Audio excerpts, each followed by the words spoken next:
नमस्कार बंधुरा आज के निये चले एलाम थानकुनी शाक दिए और एक रेसिपि। तो बाजार থেকে 10 টাকা থানকুনি শাক নিয়ে এসে ভালো করে পরিষ্কার করে ধুয়ে নিয়েছি। আর এদিকে জ্যান্ত শিং মাছ ও ট্যাংরা মাছ দিয়ে রান্না করব। আজকে কেটে ধুয়ে পরিষ্কার করে নিয়েছি।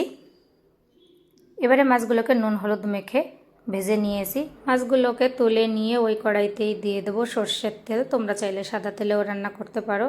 আর বাড়িতে আসলে স্ট্যান্ডটা আনা হয় না, এর জন্য ফোনটা ধরতে একটুখানি অসুবিধা হয়ে যায়। তো যাই হোক, কষ্ট করে একটুখানি দেখে নিও। আর যে কোনো শাক রান্নাতেই কিন্তু রাঁধুনি ফোড়ন খাই, তবে এই থানকুনি শাকের তরকারিটা রান্না করলে একটুখানি জিরে ফোড়ন তুলে রেখে ভেজে গুঁড়ো করে দিলে কিন্তু তরকারিটা খেতে আমার কাছে বেশি ভালো লাগে। তোমরা না খেয়ে থাকলে অবশ্যই একবার খেয়ে দেখো, তোমাদেরও ভালো লাগবে। তো জিরেগুলোকে তুলে নিয়েছি। এবারে রসুন কোয়াগুলো দিয়ে একটুখানি ভেজে নেব লাল করে। এরপরে দিয়ে দেবো রাঁধুনি ফোড়ন। দেওয়ার পরে একটুখানি নাড়াচাড়া করে নিয়ে দিয়ে দেবো থানকুনি শাকটা। তো শাকটাকে আমি একটুখানি কেটে নিয়েছি। এবারে দিয়ে দেবো হলুদ গুঁড়ো আর দিয়ে দেবো নুন। দিয়ে শাকটাকে একটুখানি নাড়াচাড়া করে নেব।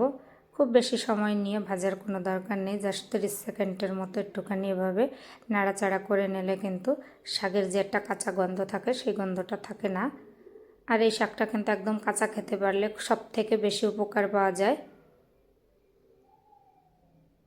যেহেতু মেয়ে কাঁচা শাকটা খেতে পারে না, তার জন্য তরকারিটা রান্না করলে ও খুব ভালো খায়। এর জন্য আমরা তরকারি বেশি করি, যাতে করে ও একটুখানি খেতে পারে, আর সঙ্গে আমরা তো আসি। এবারে মাছ আর চেরা কাঁচা লঙ্কাটা দিয়ে দেব। যেহেতু শাকে খুব বেশি সময় লাগে না রান্না করতে, এর জন্য একসঙ্গেই মাছ ও চেরা কাঁচা লঙ্কা দিয়ে দিলাম। আরও একটুখানি জল লাগবে। এবারে জলটা দিয়ে গ্যাসটা মিডিয়াম টু হাই ফ্লেমে 3 মিনিটের মতো রান্না করে নেব। এতে করে কিন্তু শাকটা একদম রান্না হয়ে যাবে। ঢাকা দিয়ে ফিরে আসছি 3 মিনিট পর।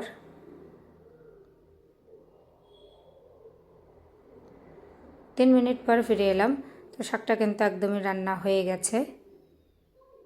দেখি শাকের ডাঁটাটা নরম হয়েছে কিনা, একটুখানি চেক করে দেখি।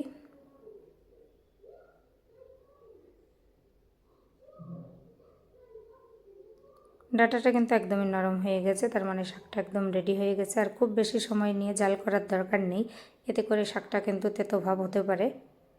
এবারে এর মধ্যে দিয়ে দেবো ভাজা জিরের গুঁড়োটা। ভিডিওটি শেষ পর্যন্ত দেখার জন্য সকল বন্ধুদেরকে অসংখ্য ধন্যবাদ রইল। আশা করি ভিডিওটি তোমাদের কাছেও ভালো লেগেছে।